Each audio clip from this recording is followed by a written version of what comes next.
chat liking this? I don't like that I can't see them, but it is what it is.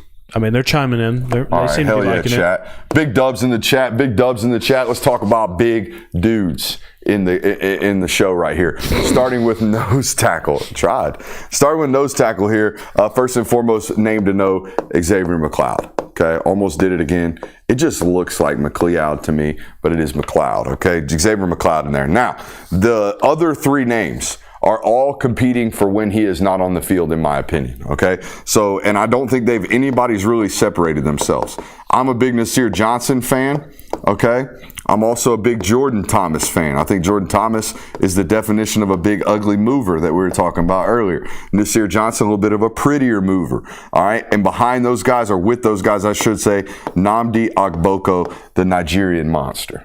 All right, so we got that kind of rotation going on in at nose tackle right now, from my understanding. All really promising young football players. These guys all signed in the same class, by the way. I'm pretty sure.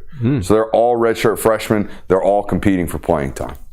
All right, not as high end of a group as in years past from a recruiting standpoint. All right, and last year this had a top 150 player in Ja Jarrett, who just it wasn't good enough. I'm gonna be honest with you. USC thinks they got a guy. I think they got a big body. Correct me if I'm wrong, though. This time last year, we were really talking about there's not a lot of depth in this position. It feels like they've at least very much bolstered that. It's obviously not what you're going to see in 2021, where there's 4 or 5 first-round draft picks hanging around, but there are 4 playable guys on that room right now. Absolutely. Let's go over to defensive tackle. All right, this one's a little bit thinner than in years past. Obviously, Kristen Miller not available, but he is your starting defensive tackle, right? If y'all were to line up and be fully healthy tomorrow, he would be starting at that 3-tech position. All right, behind him is a guy they need a ton of production out of this year, unless they're going to be leaning solely on a freshman, is Jordan Hall. All right, Jordan Hall's got to have a big year this year. Seems like he's finally being able to practice for the first time in like a year. All right, it's been a while for him. Now, Elijah Griffin right behind him. I've heard great things about Elijah. Another name to remember here is JJ Hane. Are we pronouncing that Hane or Haney? I think it's Hana. Hana. All right, so my man Hana is a defensive lineman that they took out of California by way of Germany, I believe. He is a rapidly improving player. This guy is getting better day in, day out. I've heard tremendous things about him as a pass rusher already at the University of Georgia. Plays with an insane motor.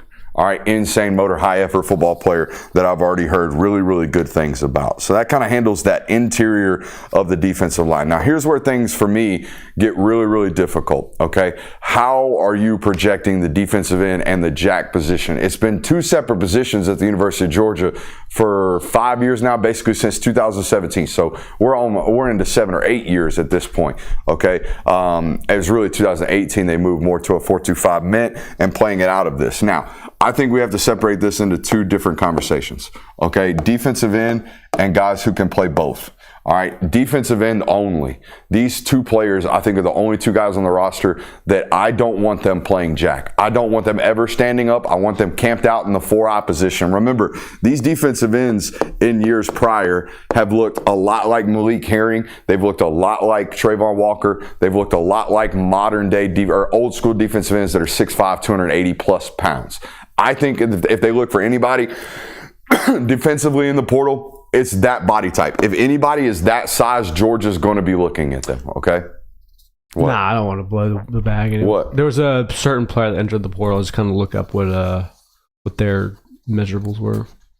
The kid from Stanford? South Carolina. No, too small. Okay. I'm talking about Wendell Gregory? Yeah. Yeah, too small for this. Okay. He could play that.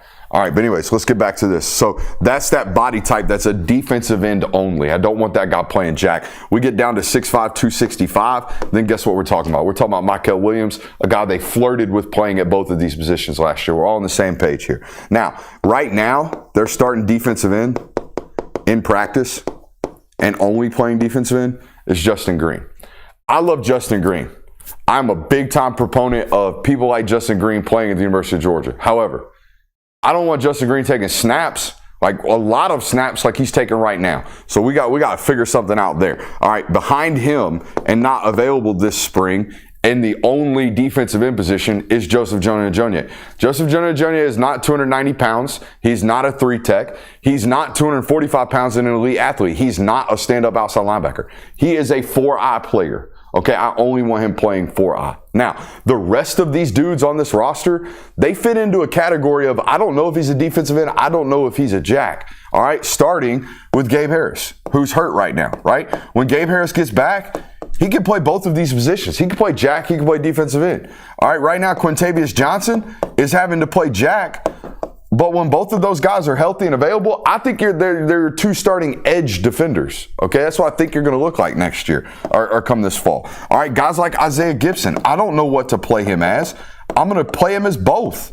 I don't know what to play Darren Ikenagbon as. He's 6'6", 255 pounds. I'm going to play him at both. Okay, I don't know what Chase Linton is, but right now he's going to be a stand-up edge rusher, all right, and he's going to cover in the flat, and he's going to do all the stuff we ask traditional outside linebackers to do, and then rush on third down. I don't know what these guys are. I know they're great football players. I know they all are in the range of 6'5", 265 pounds, because we had a segment on this channel 6 months after Uzo got signed as the edge rushers coach and said, hey, they're clearly identifying a certain style of body type. And guess what they're moving away from? Guess what you don't see on the roster this year that you've seen on this roster for year after year after year after year? This guy right here, who's 6'2.5", he's 255 pounds. We don't know if he's an outside linebacker. We don't know if he's an inside linebacker. Let's do both with him. He's Chaz Chambliss. He's Jalen Walker. He's Azeez Ojulari. He's Nolan Smith. They don't have that body type on the roster right now. I don't know if it's a good thing or a bad thing. All right, I'm not saying it's either, but I think they moved back to playing a traditional 4-down front at times this year, guys, having two defensive ends that are 6'5", 265 pounds, not having one who's 6'5", 290, and one who's 6'2 1/4", 255. And I think we also talked about how there are some guys that are probably going to play enough on the edge that it looks like they're still running a 4-man front, where if you're Chris Coles and your other guys like that, where it's not necessarily they're the defensive ends, but they're the pseudo-defensive ends for that package. He mentioned them, okay? I forgot him on the board. Chris Cole is going to rush the passer this year. There's no doubt about it, all right?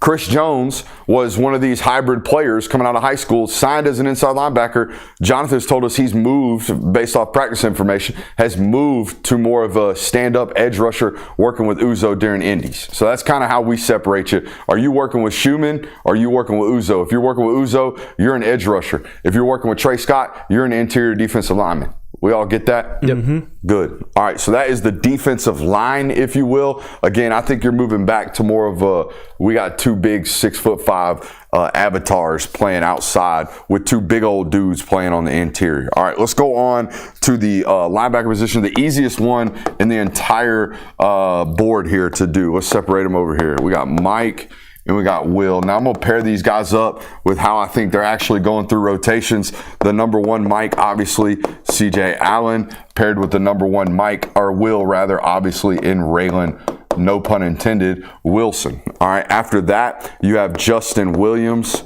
playing the Mike position with that twos group, all right, with Chris Cole then playing that Will backer. This hasn't changed since pre-spring, all right, but I do have names that you need to be paying attention to here. Okay, so after that, we got Terrell Foster in here, who is a dynamite walk-on for these guys. And then after that, I'm probably going to say Anthony Crua right here with a little bit of Zayden Walker as well. Now, these guys are obviously on the same level as true freshmen, no matter what their rankings said. Now, this is the guy that I've heard the most about and didn't expect to hear about. Anthony Crua, the linebacker out of Marietta, is getting a lot of love this spring. Now, they liked him coming out of high school, but they thought this was just a good, physical, big-bodied dude that could thump and do all that good stuff. He gets to the University of Georgia, and they find out he's a way better athlete than they ever imagined him to be. Now, when I say good things about this guy, don't be panicking about this guy. All right. Zayden Walker was a slow burn, was always going to be a slow burn. Zayden Walker was an outside linebacker that stood up and rushed the passer, found ball, C-ball, or C-ball, fine ball, out of high school at Schley County, coming to Georgia, having to learn how to really read keys, learn how to digest a real full-fledged defense. It's going to take a while, but the traits are there, and they found that out this spring, so they're more than happy. Yeah, right. I think it's important that you do that because it is you hear all the things about the freshmen, and then the Southern name pops up and says, oh my God, we're going to lose the freshman. We saw the same thing happen with Ellis Robinson last year. So Zayden Walker is fine as of now. Absolutely. All right, let's go on to the star position, a very important one at the University of Georgia. I've heard good things about the development of Jonel Aguero as a true cover nickel. All right, so right now, if they played tomorrow, they would just leave him out there. He'd have to survive, okay, on third and long and everything. They just play Jonel Aguero no matter what. By the way, as much as I talk about my concerns of him as a cover nickel, he might be the best run support nickel they've had. All right, he sticks his nose in, dude. He's a real, and especially in the extended screen game. Might not be like Tyke yet. Tyke was dominant in that area, and he's been dominant in that area as a pro in year one. But in terms of first and second down star position play, Jonel Aguero is elite with plus traits now, or getting to plus traits as a cover nickel. However, if problems were to arise, right, if we can't cover on third and long, I do think if they had to do it tomorrow, I think Dalen Everett gets in there on third and obvious passing. And then at that point, we bring in Elias, or we bring in DeMello, or we bring whoever we need to at that corner position. Okay, so I'm going to put down here third and long, or as I wrote in my notes, third and pass. Okay, we're going to put a nickel cover guy in there and might move Jonel up off of the field. I think this is simply because of, for the first time in, I don't know, 3 or 4 years, your cornerback room has been deeper than your safety room. Yeah. I mean, you've always had, think about 3 years ago or 2 years ago, you had Malachi Starks, Dan Jackson, Tyke Smith, Javon Bullard, all rotating within one room. You have one guy that's got prior starting experience, and by the way, he's going into his second year there. So it makes sense that that cornerback position is probably going to supplement the star if you're getting into a third and long. I'm just going to do this because I don't feel like answering any questions about, so-and-so could get out of here. I'm just going to put them all like this. Because I guarantee you this is how they've practiced this spring. Dalen's not been available, right? He's been out here with a sports hernia. So during good-on-good period, actual activity periods, he's out. I guarantee you these 3 names, if they had to mark the amount of reps, I guarantee you Ellis Robinson, Daniel Harris, and DeMello Jones have taken the same exact number of reps with the ones units. Would not surprise me. I guarantee it.